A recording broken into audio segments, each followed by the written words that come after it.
Esselamu aleyküm hormatly ildeşler. Türkmen dil hakkında bir öz şahsi pikirlemi siz bilen bölüşesim gelýär. Olam şey yani global saytda gördüm, okudum. Türkmen dili hatta bizim öz Türkmen dilimiz Türkmen Sahrada başka yurtta yaşayan Türkmenlerin arasında elden gidip barýar diýilýär. Elbette bir canlı zat, doğru zat. Her yerde Türkmenli yaşayan olsa elbette Türkmen Sahrada diysek 2-3 milyon cemiyet Türkmen yaşayar. Türkmen Sahrada Kumetkavu şehrinde onun Kelala'da yani Ayderviş Bendir Türkmen onun Akkala Kumiştepe ve Ovalarda şu an yani. Onlar esasen oradaki yaşayanlar maldarçılık bilen, ekrançılık bilen meşgul oluyorlar. Ama şehirde yaşayanlar sevda işi bilen, kuruluş işler bilen, yani cay vurmak ve mühendisi değil yani Fars diline injinerçilik bilen alınıyor. Ama esası berde öyle aytacak olan zaten Türkmen dili hakkında.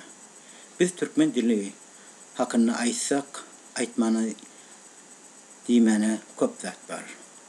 Esas biz dilimizi arada saklamak özümüze bagly. Elbette rejimin ya şu yurtda yaşayanımızın täsiri bar ýok diýip biljekkä. Sebebi roznama, yani gazet, gündelik hat, radio, televizor, ondan başka metbuatlar, zatlar Fars diline geçer. Hatta bizim mekteplerimizden Fars diline geçer. Ondan sonra bizim yaşlarımız gazet okanlar, gündelik okanlar, roznaman okanlar Fars dilini okuyurlar. Türkmen dilini okuyurlar. O istesen istemesen köp halk, az halka täsiri bar. Bolbam gelýär. Elbette men özüm Türkmen Sahrada doğulan, Türkmenistan'da yaşadım. Täsiri nähildigini gördüm. Şolardan hem safa galdım. Emma biz niride bolsak, öz Türkmen dilimizi arası gürlesek, biz dilimizi saklarız. Onun bir yağday şeyle. Inimi Türkmen dilini gürleyesmi? Şu gürleyip otuyor kalk, ya gürleyip yor kalk, ya işte, dertte, dışarıda, içeride. Şu Türkmen diline alınma sözler var. Fars sözünden alınan, ya da Arap dilinden gelen Türkmen diline, ya da Ors dilinden gelen. Ya şunun yali, öyle ki, Suriye'deki Türkmenlerin kepleşini üns veren, Türkiye'deki Türkmenlerin kepleşini üns veren, Afganistan'daki şeyle. Aytacak olan adam çok köp halk, az halkamadan täsir etipdir. Yani diller yitipdir. Dilimiz yine yiter. Eğer de biz özümüz öğüne geçmesek. Bize kim päsgelçilik berýär? Türkmen diline, özümüze Türkmen diliyle gürlesek. Başlarsak şu Türk alma sözleri almasak. Yine biz özüm Kanada'da yaşayan. Başladım çağalım bilen öyde Türkmen dilini gürleyen. Ona ne Farsça oşayan, ne İngilizce oşayan, ne Orsça oşayan. Sebebi o söz isten islemesen sana ellik bolýar. Son ansatlaşıp dem şu dilli adam uğraş diye son aydanam özün bilmeyen galya. Onun son ünsüye otursan şeyden dilin yitkit yer. Daşarda da şon ýaly. Oğlan uşak we dostlaryň bilen tanışyşlaryň bilen öz dilinde gürlesen, arasy üns bersen, başa alınma sözlerden almasan, o lokan zat ona ýeter zat ýok. Ýa-da oğlan uşagyň da şeýle. Oğlan uşagyň öýde gelýär, öýe gelenine şöyle bilen arasy Türkmen diline gürlämizak, kepleşemizak, ýa şoňa meňdeş. Emma men bir zat aýtjak bolýaryn, İran'da Bahaylar ýaşaýar. Bahaylar hükmen öz dinine bir berk, ikincisine dillerine berk. Ama şuran mektepler yok. Mektepler yok batıda. Öz olağın şonu şeyden terbiye veriyor. Öz dillerini saklayarlar. Biz hem şon ýaly. Näme bize päsgelçilik berýärmi? Türkmençe öz enimize dille, elen dilimizde gürlesek. Kim päsgel berýär? Hiç kim päsgel berenak. Inni hatabetik görüm. Ovadaki yaşarlar nähil gürleýärler, şäherdäki yaşarlar nähil gürleýärler. Ya da şonun ýaly ýanky sawatly adamlar nähili gurulýarlar, sawatsyzlar nähili gurulýarlar. Men ýaşulary gödegini tutýan. Biziň ýaşullarymyz kakam, men babam Türkmenistandan geçen. Türkmenistandan geçeni şo ýagdaýda da şo wagtlarda alınma söýlerden ulanýarmışdykly. Yani Orşudan geçipdir Türkmen diline. Kurşka diye, kartoşka diye, kertop ve kurşka, kuroşka. Yaşın söýleri alınma söýler alypdyrlar. Özlerin bilmeýän alýarlar. Onun şoň ýagdaýlarda ola ýöne her näseng dillerini arada saklapdyrlar. Bizim özümüz köpünç Türkmen sährede ýaşaýak Türkmenistanyň Aşgabat radiosyny dinleýärdik. Gaw-gaw aýdymlary aýtdyrýardylar. Gaw-gaw hekaýalar berýärdiler. Gaw-gaw matallar berýärdiler. Gaw-gaw ertekeleri berýärdiler. Dinleýärdik, hewas bilen. Näme üçin babamyz, kakamy, atamyz şonu dinleýärdi, hem watan küýsýärdi. Hem de näme şol dinläp, şo ýagdaýy bilen zat bilen dillerini saklaýardylar. Okuýmana da parça okap bilmeýärdiler. Emma biziň häzir ýaşamyzy görýäs. Köplenç ineke ýagman YouTube'da goýdum. Ýa-ni Facebook'umda, öz Facebook'um Towakylçy adynda goýdum. Görüň nähili gürleşini. Üçden bir sözi diňe türkmençe, iki sözi farsça ya bir sözi arapça. Ben bizim dilimiz ýetip gitýär. Biz özümüz üns beremiz, dilimize üns beremiz. Ýöne aýtýar. Biz türkmen dilini gürlemeli, türkmen dilini ýazmaly, türkmen dilini okuýmaly. Ýöne aýdylýar. Emma hereketde hiç zat ýok. Biz özümizde şonu herekete geçirip bilýäs.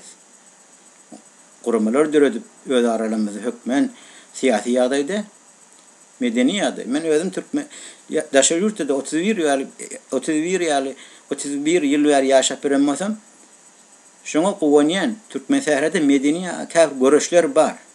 Milli eňişliklerimize üns berilýär. Aýdymsada üns berilýär. O has gawzat.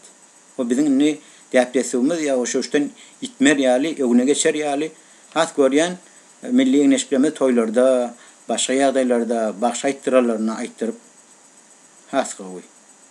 Ya özüme bir DVD gelip gawuşdy, men onu YouTube'da goýmadym. Sebäbi ol maşgala ýan ýetmesin diýip. Gelin gyýlymyň arasyna Pakistana gidip dini zatlar öwrenip onunum öz sünniyemde şia işim yok sünniye şia. Ýöne aýtjak bolýan şu däpdesuri şu dini zatlary öwrep tämi toýlarda şu sözleri ýylyň arasyna aýtýar. Yani dini öňe sürýär, öwýär. Dini öňe sürmek, öwmek gerek gara. Dinimiz elden giden aga. Elden gitjegen bolanak. Sebäbi ol biziň kanymyzda bar. Kanymyzda bazat hiç elimizden gitmeýär. Bir aljagan bolanak. Ýöne häzir şu dinin üsülen şaýy sünni döretýärler. Onu özüňiz görüp otýaňyz. Irak nähili ýagdaýda döredi? Awganistanda nähili ýagdaýda döredi? Siriýede nähili ýagdaýda döredi? Hemme dogan arlaşyp adamlar şu taýda helak bolupdyr. Ine dil däpde sura aňarda dursun. Umuman men aýtjak zatlamy şahsy pikirlerimi özüňiz alanmasaň gerek. Kemçilik babasy özüňiz bagşlaň. Ýöne ben şahsy pikirimi siz bilen böleşeýin edim. Belki täsir etsin sizlere. Belki sizin täsiriniz bizi etsin. Biz Pakistan'a gitden biz ne Pakistanlıyım doğru mu bozgun? Pakistan'a gitden dil düşüncelerini gelip zaten bizim öz aramızı yayırdı. Bizim öz depresyonumuz az mı? Bizim ne önkü öz dinimiz yok mu? Ya önkü rejimde ya önkü rejimden önküsünne dinimiz yoktu mu? Ya dinsiz dünya geldik mi? Özüňiz görýäňiz, biz çağılıktan dünya gelemizde golumyza azan koýarlar. Hemme bizim dinimiz bilen baglanşykly. Bir-birimize hormat goýuşymyz, mesal üçin ullar kiçe hormat goýýarlar. Kiçilerem ullara hormat goýýar. Emma hormat täpdesur äder men işime görä galy. Sebäbi her kim gazanjyň uğruna Gawdan gawy yaşayacak bolýarlar. Ýöne garip yaşayan adam garimat yaşayacak bolýar. Yaşaş durmuş başga türlü başga elik bardy. Emma men ora bekip geçip oturmaýyn. Esasy şu pikirim siz bilen böleşeýin diýdim. Hemmeňize üsüllük, jan saglyk, işiňizde rawaçlyk arzu etýän, dünýäň haýsy künjegini ýaşaýan bolsaňyz.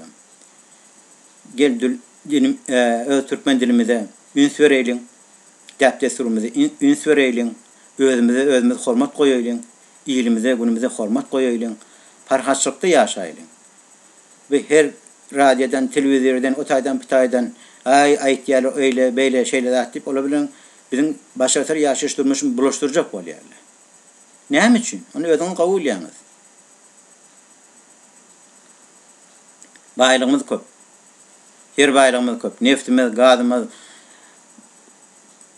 paxtamyz, buğdaýymyz, malgaramyz, başga baýlyklar köp. Şu baýlyklar inni başga türlü ýurdy çökertjek bolýar, dargatjak bolýar. Şoňsam gözüňe döneýle narkotik, yani neşe maddeleri yurtta dargada oturlar. Köp burlap oturmayın, olara gelecekte o meselenin başa aýratyn geçer. Sağ olun, sağlıklı görüşelim, hoş sağ olun.